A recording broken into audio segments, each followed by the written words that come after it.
네, 지금부터는 연일 우리를 향해서 비난 메시지를 내고 있고 헌법에서 통일이라는 표현을 삭제할 거로 관측되는 북한의 움직임을 살펴보겠습니다. 조한범 통일연구원 석좌 연구위원 나왔습니다. 박사님 어서 오십시오. 예, 안녕하세요. 예. 자, 김정은이 한국을 공격할 의사가 없다면서도 무력 사용을 기도하면은 핵 공격을 배제하지 않겠다 이렇게 위협을 했군요. 지금 최고인민회의가 어제 오늘 열리는 것 같아요. 예. 아마 헌법 개정, 두 국가론, 영토 규정, 통일민족 개념 삭제. 근데 요 와중에 네. 김 위원장이 김정은 군사종합대학을 갔거든요. 그 한쪽에서는 이 국가론을 명시하는 추정입니다만은 헌법 개정이 이루어지고, 근데 군사 행보를 했다는 얘기는 뭐냐면 네. 다른 나라로 간다 이제 완전히. 그런데 만일에 네. 우리를 공격하면 여기는 이제 핵으로 공격하겠다, 대응하겠다 이런 얘기거든요. 예. 그러니까 매우 공세적인 이국가론인 것 같지만 사실은 보면은 방어적 차원의 이국가론이다. 지금 이런 말도 했어요. 그러니까 윤석열 대통령을 향해서 예. 이 상황 관리에 주력해야 될 것이다. 상황 관리는 긴장 관리한다는 얘기거든요. 그러니까 이 얘기는 체제 경쟁에서 패배한 북한이 예. 자기들 김정은 체제만 유지를 위한 자기들만의 길을 걸어갈 거고 그러니까 건드리지 않으면 된다. 우리를 건드리지만 않으면 된다. 다만 건드리면은 핵으로 대응하겠다. 그다음에 힘의 균형을 파괴하면 자기들이 더 강한 핵으로 대응하겠다. 이런 개념이거든요. 그렇게 보면 큰 틀에서는 매우 공세적인 것 같지만 체제 수호적인 방어적인 이국가론을 얘기하고 있다 이렇게 볼 수 있어요. 자, 국군의 날 사흘 뒤인 지난 4일에도 김정은이 핵 보유국 운운하면서 윤 대통령을 온전치 못한 사람이라고 비난했습니다. 오늘 재차 비난을 한 것인데요. 같은 맥락으로 같은 맥락으로 봐야죠. 왜냐하면 북한은 한국군에 비해서 재래식 전력이 절대 없습니다. 그런데 한국군이 국군의 날에 한국형 전략 무기들을 보여줬거든요. 예. 근데 여기에 대해서 김여정도 김정은 위원장이 벌써 두 차례나 날선 비판을 하고 있거든요. 그렇죠. 그러면 사실은 고강도의 전략적 도발까지 우려가 됐는데 네. 지금 말폭탄이거든요. 그렇게 보면 사실은 이번 국군의 날 행사에 대해서 상당히 불편한 심기를 느꼈을 거고 예. 우리 전략사령부에 대해서도 변변한 무기 하나 없다 이렇게 말했거든요. 근데 사실은 전략사령부가 핵은 없지만 네. 한국형 전략 무기들을 많이 보여줬거든요. 네. 현무5를 포함해서 현무5는 뭐 일각의 우려가 있지만 일반적인 폭탄과 다르게 이 텅스텐 탄자를 이용해서 지상에 충격을 가한 다음에 지하 100에서 200m 들어가서 예. 소규모 지진을 일으켜요. 그럼 반경 한 500m 정도까지는 벙커나 아니면 생명체는 모두 제거되거든요. 네. 근데 이런 무기들을 보여주니까 북한 무기하고는 차원이 다르거든요. 만일에 별 볼 일 없다면 대응을 안 하면 되죠. 그러니까 북한의 메시지는 좀 반대로 거꾸로 해석을 해야 되잖아요. 해석해야죠. 상당히 불편한 심경을 지금 벌써 세 번째거든요. 그렇게 보면 우리 한국형 전략 무기들이 예. 대해서 북한도 신경을 많이 쓰고 있다 이렇게 봐야겠죠.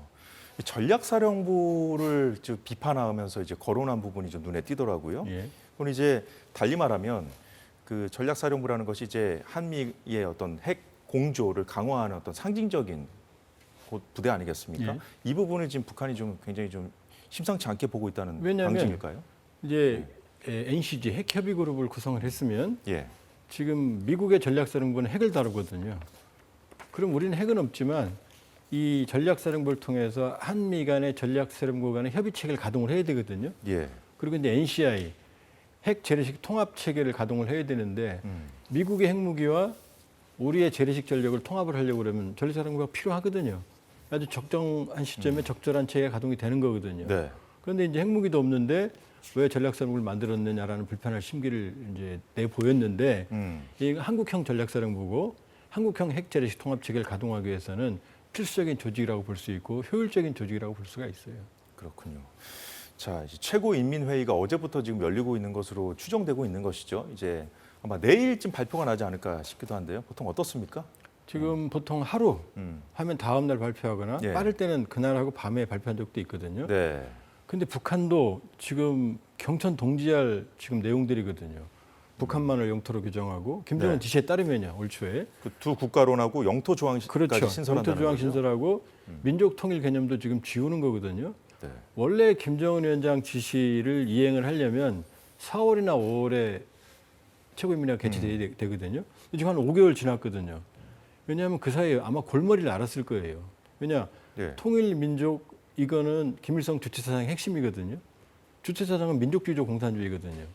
그러니까 통일과 민족 개념을 지우고 북한만을 영토로 규정을 하는 건 사실상 김일성을 파묘하는 거하고 똑같아요. 왜냐하면 지금 김정은 지시 이후에 통일 거리, 통일 이름 지우고 그다음에 애국가에서 삼천리 금수한테 지우고 예. 그다음에 대남기구 모두 정리하고 음. 그다음에 조국 헌장 3대 기념탑도 부셔버리고 네. 또 그 북한 사람들이 신성시하는 김일성의 통일에 대한 명제, 이거 통일 명제비라고 하는데 그것도 부셨거든요. 예. 그런데 거기에 대한 어떠한 설명도 없었어요. 조선중앙텔레비전이나 노동신문에 제가 매일 보거든요. 단 한 번도 설명도 없고 이국가론이나 예. 통일민족 개념을 설명하는 게 아무것도 없었어요. 폐기에 대해서. 그러니까 지금까지 아무런 설명도 없이 갑자기 헌법을 개정하는 거거든요. 오늘도 북에서 온 고위층 분들하고 좀 대화를 해봤는데 예. 북한 사람은 누구도 그걸 받아들이지 않을 거라는 겁니다. 아. 그러니까 지금 조용하게 지우고 있고 공식화 지금 하는 작업이 추진이 되지만 예. 이거는 북한으로서는 경천동지할 일이거든요. 자, 그렇다면 두 국가론 헌법 수정 최고인민회의에서 지금 하는 것으로 추정되고 그 결과가 뭐 내일 나올 수 있다 이렇게 언론들이 관측하던데 공개가 안 될 수도 있습니까? 예, 그럴 수도 있어요. 지금 방법은 뭐냐면 김 위원장 말 한마디로 북한의 영토가 규정되고 민족 통일 개념이 삭제되는 게 아니거든요. 예를 들면 김정은이 정권을 이어받은 게 할아버지 김일성 때문이거든요. 소위 예. 백두혈통이라고 조작해낸. 그 백두혈통의 뿌리가 바로 민족하고 통일이거든요. 네. 그럼 자기 정권의 정당성을 부정하는 거거든요. 어. 지시를 내렸지만 자기방어적 차원에서 예. 자기 길을 가겠다, 마이 길을 가겠다.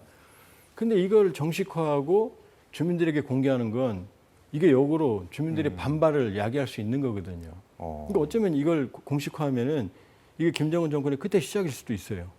아니 근데 주민들의 반발이 예상되는 것을 왜 이렇게 하려고 하는 것이죠? 그러니까 김 위원장, 김정은 정권은 내구력이 취약해지고 지금 반동사단 문화 배격법, 평양문화보호법 모든 게 우리 쪽 대한민국과의 영향을 차단하는 쪽으로 가고 있거든요. 그러니까 완전히 격리되면 자기 정권을 살릴 수 있다고 판단하는 거거든요. 그러니까 헌법에 명확하게 김정은 위원장의 지시를 이행하는 방법, 애매하게 규정하는 방법, 세 번째는 헌법을 수정한 다음에 공개하지 않는 방법, 이 세 가지가 있거든요. 그러니까 어느 경우든 내일 나와보면 알 텐데 문제는 그렇게 하고 나서 대대적인 주민 교양, 교과서, 예를 들면 북한이 6.25를 조국 해방전쟁이라고 그러거든요. 근데 그 용어도 못 쓰죠. 조국 해방이란 말도. 만약 다른 나라가 돼버리면. 항일투쟁, 백두혈통 이런 말도 다 못 쓰거든요. 그러니까 교과서도 수정해야 되고 어마어마한 천문학적인 제2 체제 수립 수준의 어떤 네. 그 개정이 이루어져야 되는데 그 작업을 어떻게 감당할 거며 북한 주민들에게 아무런 설명도 없이 북한 체제의 근간이었던 민족과 통일이란 왜냐 우리는 통일로 산다. 예. 우리 과거에 남북관계 좋을 때 북한 간부들 만나보면 우리한테 그랬거든요. 당신들은 돈이 많지만 우리는 통일 민족에 대한 영혼이 있다. 피가 뜨겁다 그랬거든요. 근데 이제 돈도 없고 통일 민족도 삭제해버리고 자기 면의 길을 간다고 그러면 이 사람들은 아무것도 내세울 게 없는 거죠. 근데 그 논리를 지금까지 유지하면서 주민들을 세뇌시켜 왔고 그렇죠. 그리고 그 체제를 유지해 왔던 거잖아요. 예. 근데 거기에 대한 아무런 설명, 이게 사전 수기 과정이 없었고 그렇다고 해서 뭐 주민들이 원한 것도 아니고 그냥 김정은 위원장 말 한마디밖에 없거든요. 그걸 바로 이행을 하면 겉으로는 사실은 뭐 감시, 감독 때문에 받아들일 수 있겠지만 이제 내면적으로는 저항할 수 있는 명분이 생긴 거예요. 왜냐하면 김일성이 제가 보기에 권위가 100이라면 예. 김정일은 50, 김정은은 10도 안 되거든요. 경제는 최악이고. 근데 김일성, 그러니까 북한 체제 시조인 김일성을 건드린 거거든요. 조국, 통일, 민족 개념. 그러면은 여기에 대해서는 당연히 김정은에게 직접 반발은 못하지만 김일성을 건드렸으니까 반발할 명분이 생기는 거거든요. 그러니까 매우 위험한 행동을 하고 있다. 지금 오늘 그 보도도 됐지만은 다른 사람들의 발언은 전혀 없어요. 김정만 혼자 말하고 있습니다. 예. 그거는 아무도 받아들일 수가 없죠. 북한에서. 그렇군요. 자, 그런데 이런 와중에도 북한이 이틀 연속 지금 쓰레기 풍선 네. 날리고 있습니다. 이건 어떻게 봐야 될까요? 지금 이게 26차례거든요.